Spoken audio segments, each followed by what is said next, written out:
This week's Martha's Collection feature is a beautiful Edwardian dress in black lace. It is made by the company Strickland Chicago, and it also had in it a label that says donor Mrs. Bernard Blum and then MHS. We don't know the relation to the family or how this came to be, but I'm guessing this was a donation that was maybe to a high school theater program. And I'm not sure how the family ended up with it. But before I get into more details on the dress, I just wanted to take a little bit of time and repair some of the worst of the tears in the beautiful and rather delicate point d'esprit, if that's how you say it, lace. And then I did some steaming on just the lace. There's silk taffeta underneath, so I did not steam that because steaming silk taffeta can make it pucker. So I did find a little bit of information about the Strickland Company in Chicago through some newspaper ads.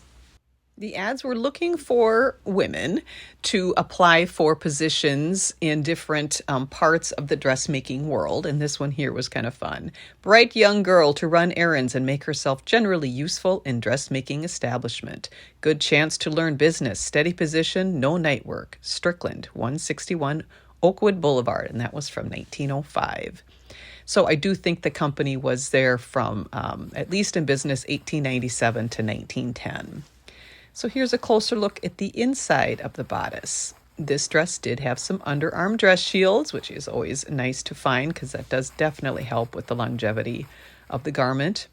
Now we're seeing here boning, but it is a different type of boning than the years prior to the 1900s. This is a softer boning, and there is not as much of it as there was in previous garments.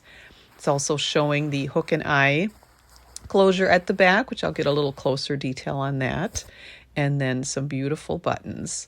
So here's a shot of that with the boning and the waist stay, and that here shows the edge finish. Just again, beautiful tiny little hand stitches finishing those seams. And there's that underarm shield and a close-up of the hook.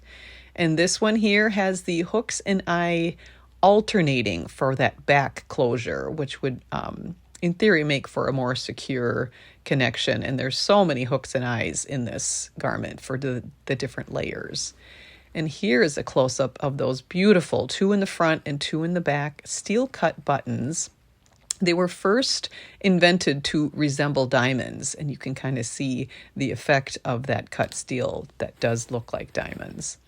Here's a little close-up of the skirt. Now, the lace, again, point d'esprit, if I'm pronouncing that correctly, is 2 different types. There's a finer one with a mesh background and a larger one, and then underneath that is a silk organza layer and then a silk taffeta layer that is pleated.